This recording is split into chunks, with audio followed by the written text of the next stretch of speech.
On peut aller un peu plus loin. Deuxième grade, on peut dire, pendant que je fais mes affaires, je vais doucement. Au lieu de courir dans tous les sens, parce que lorsque je cours, l'esprit est stressé et dépense plus d'énergie. Mais au lieu de courir, je pars à point nommé, je prépare mes affaires doucement. Pour aller prendre ma voiture, je marche doucement. Dans la voiture, 30 secondes, je garde le calme avant de démarrer. Je conduis doucement, à la vitesse indiquée, on dit vitesse de 50 km/h, mais je ne fais pas 60, je vais à 50 km/h. Je suis là, présent. Lorsque je vais au boulot, quand quelqu'un me parle, je me calme, je prends la peine de l'écouter sans que mon esprit ne soit déjà là-bas ou derrière en train d'analyser ce qu'il dit. Je suis là dans le repos relatif. On appelle ça calme relatif. Parce que quand même, l'esprit travaille. L'esprit écoute. Avec ses sens, il écoute ce que l'autre est en train de dire. Mais il est aussi au repos parce qu'il ne travaille pas doublement. Il n'est pas en train d'analyser ce que l'autre est en train de dire.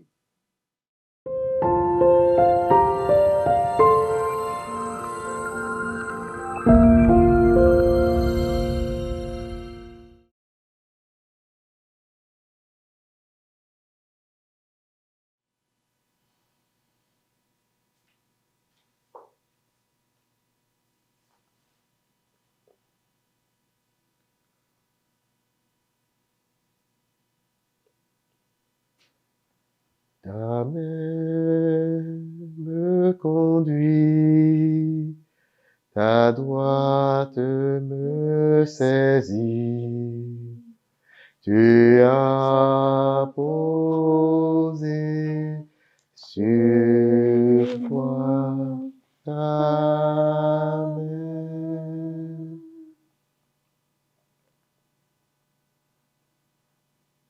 Seigneur Dieu Tout-Puissant, je bénis ton nom,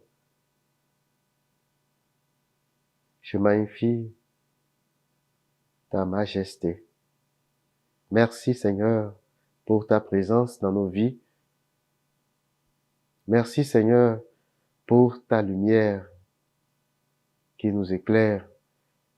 Merci Seigneur pour les bénédictions et les grâces dont tu nous combles. Merci Seigneur pour la volonté que tu nous donnes de nous mettre à ta suite, te chercher partout et en toutes choses. Merci de nous avoir choisis. Seigneur, en ce moment, tu nous as établis. Et tu nous as dit, allez dans le monde et porter du fruit. Et que ce fruit demeure. Merci Seigneur pour cette occasion unique, cette chance, cette opportunité, ce privilège que nous avons d'être tes enfants, d'être avec toi, d'avoir accepté de t'accueillir dans nos cœurs et dans notre vie. Garde-nous dans ton amour et que Seigneur, cet amour embrase nos vies, toi qui règnes pour les siècles des siècles. Amen. Par ta lumière, Seigneur, éclaire-nous tout au long de cette séance. Apprends-nous la vraie mesure de nos jours et que nos cœurs, Seigneur, pénètrent ta sagesse. Amen. Amen. Alors, bonjour, mesdames, mesdemoiselles et messieurs, et bienvenue à cette séance numéro 10, donc du carrefour du bien-être spirituel. Aujourd'hui, c'est une séance de questions-réponses libres et nous pourrions donc répondre à plusieurs questions. Regardez un peu dans les enseignements que nous avions faits, dans toutes les notions que nous avions précédemment parcourues, s'il y a encore des zones d'ombre, parce que le plus important ici, ce n'est pas les connaissances en tant que telles, mais c'est la compréhension qu'on peut avoir afin d'avoir le désir réel de pouvoir mettre en pratique ces connaissances dans notre vie pour en jouir, pour pouvoir profiter des effets de l'amour de Dieu, pour pouvoir profiter des biens de l'amour de Dieu. Et donc, si nous avons suffisamment parcouru de questions, on pourrait aujourd'hui parler aussi, continuer dans la même lancée, parler du mental humain et des positions de l'esprit. La dernière fois, nous avions vu, donc, pour un petit rappel, nous avions vu les mouvements de l'esprit. Alors, qu'entendions-nous par mouvement de l'esprit? Les mouvements de l'esprit, c'est les différentes positions occupées par l'esprit dans le temps. Parce que nous sommes esprits dans ce monde naturel, esprit revêtu de corps. Et le corps qui agit déjà par la parole. Nous avons des pensées et les pensées se transmettent en parole. Nous avons une certaine volonté, nous avons des intentions qui se traduisent en actes. Donc, l'esprit vit dans ce monde. Mais l'esprit, pour vivre dans ce monde, donc, a besoin du corps. Et donc, l'esprit doit s'unir au corps, aller à la rencontre de la matière. Et comme on le sait, l'esprit de l'homme n'est pas de ce monde naturel. L'esprit est du monde spirituel. Et le Christ nous dit, le royaume des cieux est en vous. Le royaume des cieux est au fond de nous. Il y a une porte qui ouvre sur le Seigneur, qui ouvre sur le monde spirituel, au fond de nous. L'esprit est de cet espace intérieur spirituel qui est l'espace du monde spirituel, l'espace de la vie éternelle, en fait. Lorsque nous sommes au repos, l'esprit va dans cet espace pour aller se remplir, parce que c'est un espace qui est rempli de l'amour de Dieu. C'est un espace qui est éclairé par la lumière de Dieu, et on sait que dans cette lumière, il y a la chaleur de l'amour. Donc, lorsque notre esprit se repose pendant une méditation, par exemple, ce qui se passe, c'est que il va dans cet espace intérieur pour aller se revigorer, se régénérer. Alors, de là, on va commencer par bouger. On va commencer par penser à nos proches, au travail, à comment faire pour marcher, comment faire pour conduire une voiture. Là, déjà, nous sommes dans le monde. L'esprit bouge vers le monde. Donc, c'est un deuxième mouvement vers le naturel. Alors, ça a des conséquences énormes sur notre façon de vivre, parce que ce qu'il faut savoir, c'est que lorsque nous sommes dans le monde spirituel, on est revigoré de l'énergie de l'amour. L'amour, c'est la première énergie. C'est la plus forte énergie qui existe. C'est ça qui nous permet de tout faire. C'est ça qui permet à notre corps de battre. C'est ça qui permet à notre bras ou à notre main de faire des actions, de marcher, de parler aussi. C'est ça qui fait que parfois, quand ça manque, on est fatigué. On est épuisé. Alors, lorsqu'on va donc dans le monde spirituel pour aller se recharger, on revient dans le monde naturel pour faire des actions, pour faire des œuvres. Évidemment, lorsqu'on met du carburant dans une voiture et que la voiture commence à rouler, le carburant baisse de niveau jusqu'à ce qu'à un moment donné, il n'y ait plus de carburant. Lorsqu'on fait des œuvres, on dépense de l'énergie. Dieu ne nous donne pas son amour pour que nous puissions le garder en nous. Il nous donne son amour pour que nous puissions faire des œuvres. Et il nous a dit, vous serez jugés sur les œuvres que vous allez faire. Mais pour faire les œuvres, on a besoin d'être rechargé.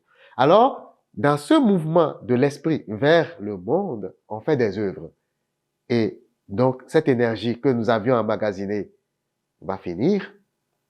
Et nous allons donc revenir pour se recharger encore une autre fois. Et c'est un cycle. C'est un cycle perpétuel, naturel, spirituel, naturel, spirituel. Donc, c'est ce que nous avions vu. Et ces mouvements de l'esprit qu'il décide, ben c'est l'homme qui le décide. Dieu nous a laissés libres, d'accord? Et par notre libre arbitre, nous sommes en mesure de prendre n'importe quelle décision nous voulons. Si nous voulons, nous allons aller nous recharger. Si nous ne voulons pas, nous n'allons pas nous recharger. Alors, on pourrait se demander, c'est quoi la différence?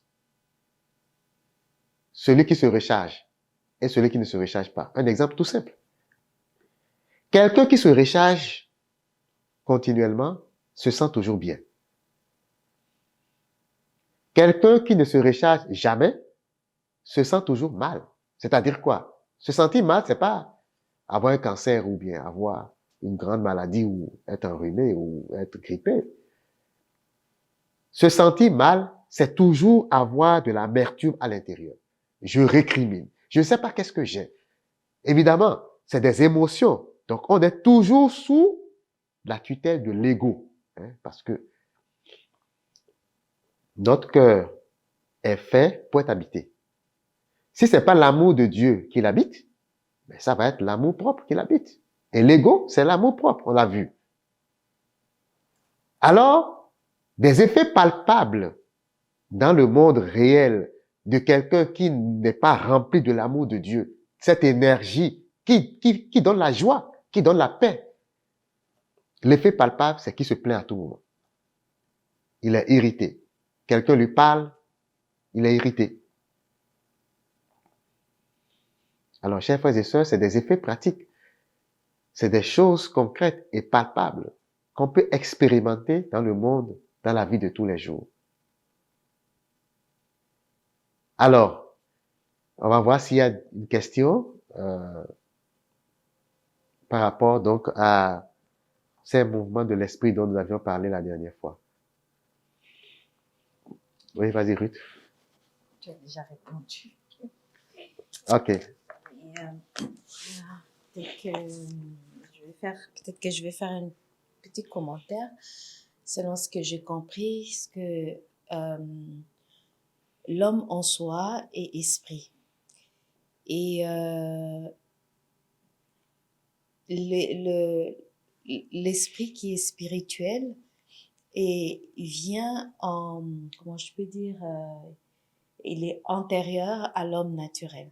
Oui, l'esprit existait avant l'humain, Avant le corps, oui. Avant le corps. Donc, ça veut dire que dans la vie de tous les jours, l'homme doit reconnaître qu'il est d'abord un être spirituel avant d'être un être naturel.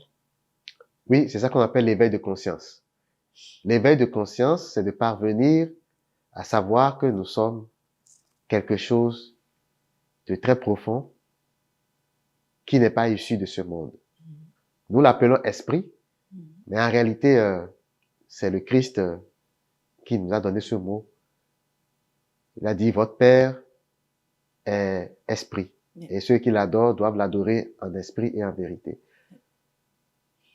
La réalité, c'est que c'est un mot qu'on emprunte. C'est pas une réalité naturelle. Donc, c'est juste ça qu'on appelle esprit. Donc, tout à l'heure, tu viens de parler de quelque chose de très important qui m'a marqué. Ça veut dire, en mettant du métaphore, de la voiture, lorsque nous allons recharger, nous allons remplir le carburant pour donner un peu la force à la voiture, voilà, et nous les dépensons. Oui. Dans notre vie quotidienne, je pense que lorsque nous dépensons cette énergie-là, est-ce que nous les dépensons de la bonne manière? Est-ce que à ce moment-là, est-ce que nous laissons, est-ce que l'esprit move de la bonne manière? Oui. C'est des questions qu'il faut se poser. Ça veut dire que notre façon de dépenser, la force qui est en nous, l'énergie qui est en nous, ou l'amour qui est en nous, est-ce que c'est de la bonne manière? Est-ce que nous les faisons de la bonne manière? Merci pour la question. Comme tu le dis, c'est une question qu'il faut se poser. Et c'est une question à laquelle chacun doit répondre de façon personnelle. Ce qui est sûr, nous marchons tous sous la bannière de la vérité, la lumière de la vérité. je ne peux pas, par exemple, prendre un couteau et poignarder quelqu'un et dire que je fais du bien. C'est clair que ce n'est pas du bien que je fais. Parce que cet acte n'est pas sous la lumière de la vérité. Alors, lorsque nous nous laissons éclairer par la lumière de la vérité, qui est une lumière spirituelle. La vérité, c'est pas quelque chose qu'on voit ici dans le monde naturel, hein, c'est pas quelque chose, c'est quelque chose qui est spirituel, la vérité. Et on ne peut percevoir ce qui est véridique, ce qui est vrai, que lorsque nos intérieurs, on va le voir tout à l'heure quand on va parler du mental, nos intérieurs sont éclairés par la lumière de Dieu, la lumière de la vérité. Lorsque je pars dans le monde et que, doté de cette énergie, je vais faire un acte qui est contre ordre, hein, parce que la nature a été créée avec un certain ordre. Tout est en ordre dans la nature. On peut le voir à travers la végétation, à travers le minéral. Hein. Par exemple, dans le règne animal aussi, hein, on voit qu'il y a les petits animaux qui sont plus petits que les grands animaux. Il y a une chaîne alimentaire aussi. Tout est en ordre dans la nature. Donc, on appelle ça l'ordre divin. Et si chaque œuvre que je fais, chaque acte que je pose, je peux me poser la question de savoir, est-ce que ça va dans l'ordre divin? Un exemple concret. Je vois quelqu'un qui est handicapé. Il est en train de marcher d'une drôle de façon, tout sale. Et que ce soit à l'intérieur de moi, ou que ce soit dans mes pensées, ou que ce soit verbalement, je commence à me moquer de lui. C'est une œuvre que je viens de poser, que je viens de faire, un acte que je viens de poser. Et cet acte, si on va regarder la cause, c'est l'orgueil. L'orgueil, c'est quelque chose qui ne fait pas partie de ce que je viens de recevoir.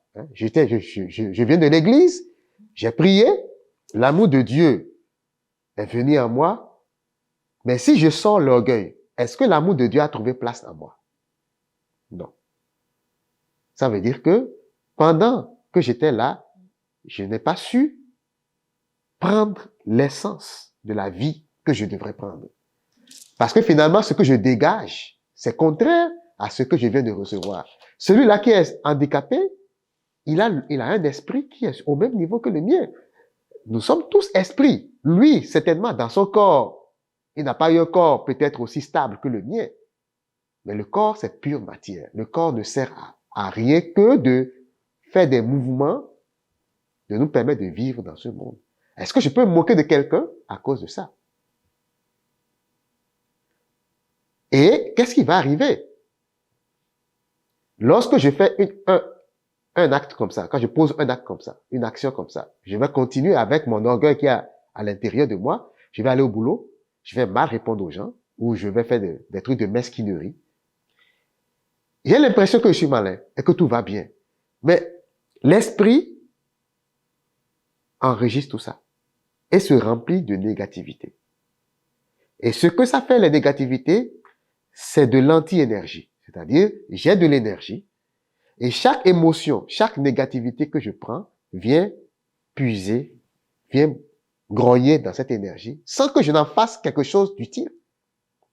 C'est pourquoi on dit, c'est pas bon d'être triste, c'est pas bon d'être dans les négativités, dans les résistances, dans les irritations, en colère. C'est pas bon tout ça parce que ça vient gruger dans cette énergie que j'ai. Et ça nous affaiblit très vite. Hein? C'était prévu dans cette affaire-là. On va revenir sur ça de long en large. Alors, est-ce qu'on dépense bien? Ça dépend de ce qu'on fait. Si ce que je fais est quelque chose qui, en retour, apporte la joie et la paix, je vais bien dépenser mon énergie. Et même au soir, je ne serai pas si tant fatigué. J'aurai toujours besoin d'aller me recharger parce que c'est une joie. Je veux encore plus, je veux encore plus. Je veux encore plus d'amour. Mais même au soir, j'aurai de la joie.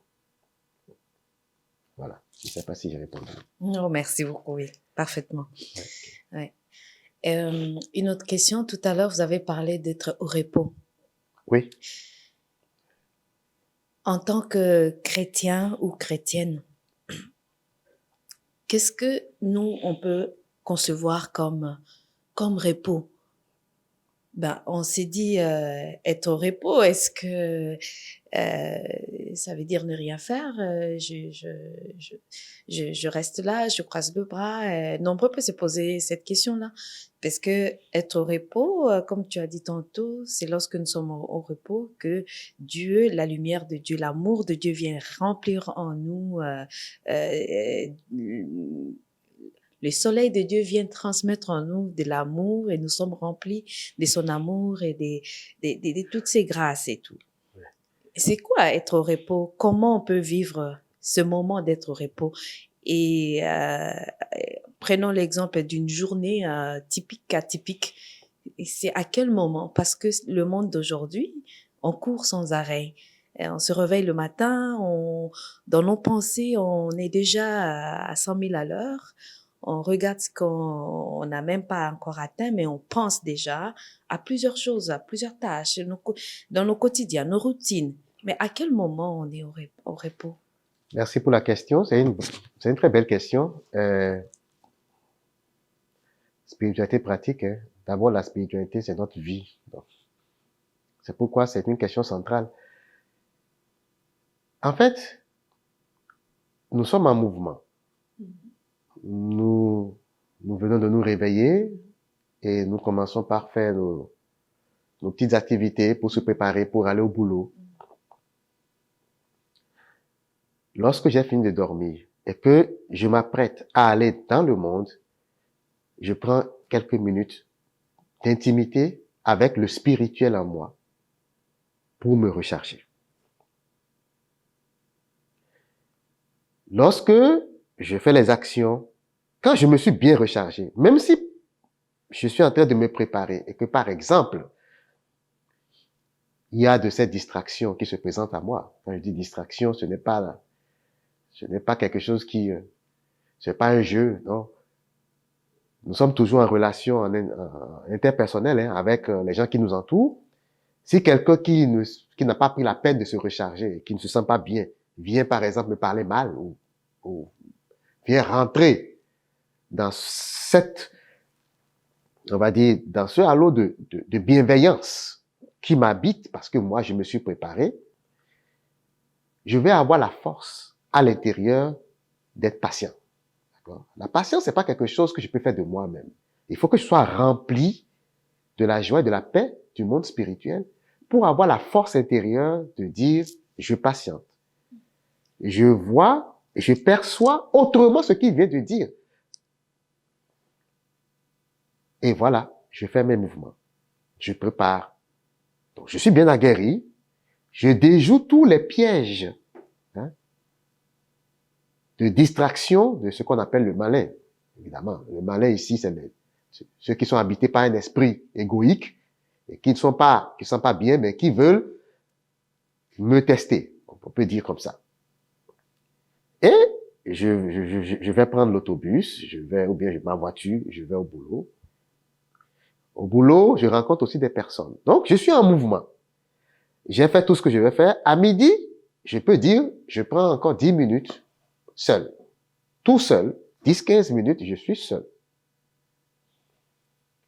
Pour me recharger encore une fois. Pour l'après-midi.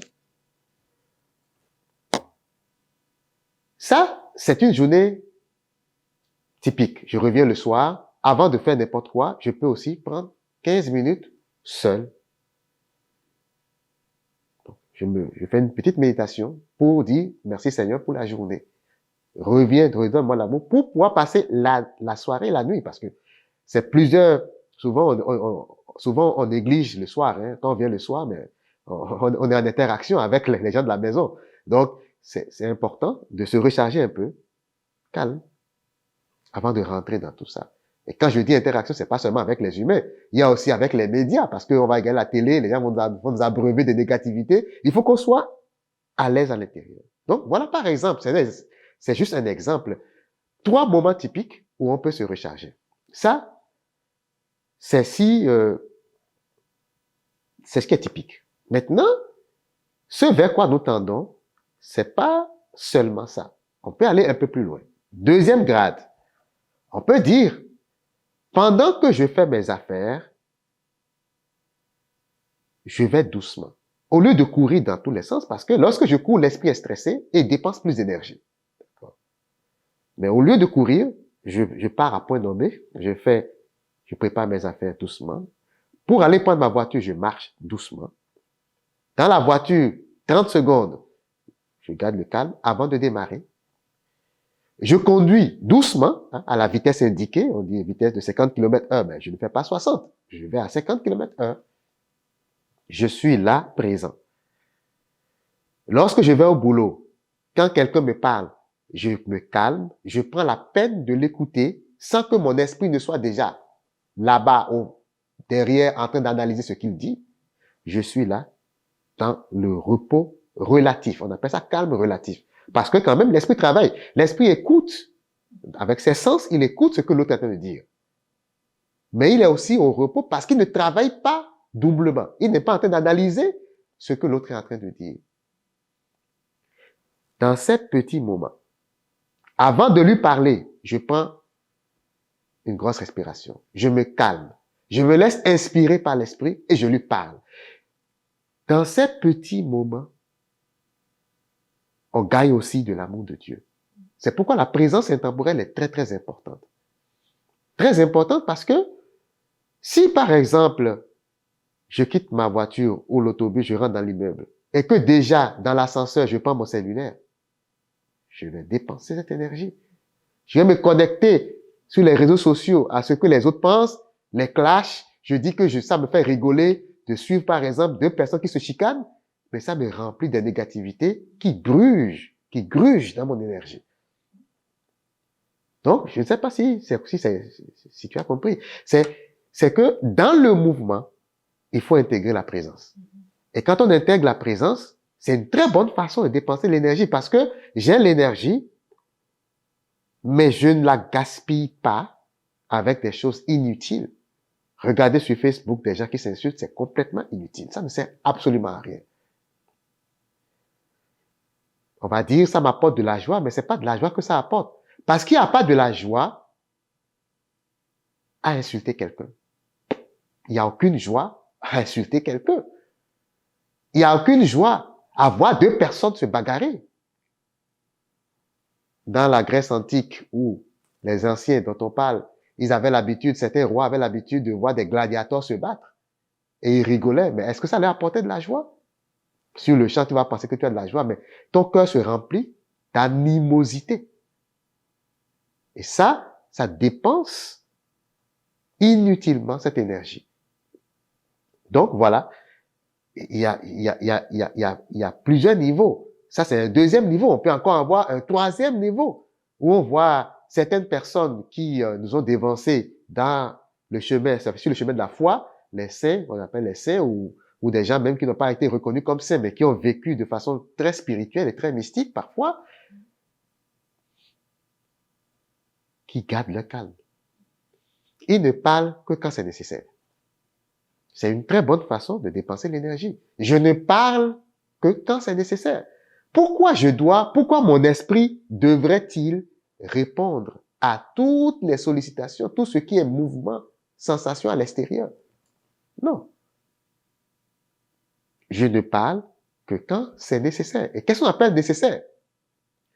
Si la parole que je veux prononcer est une œuvre utile, par exemple, quelqu'un me dit, est-ce que tu sais là où tu as mis telle chose?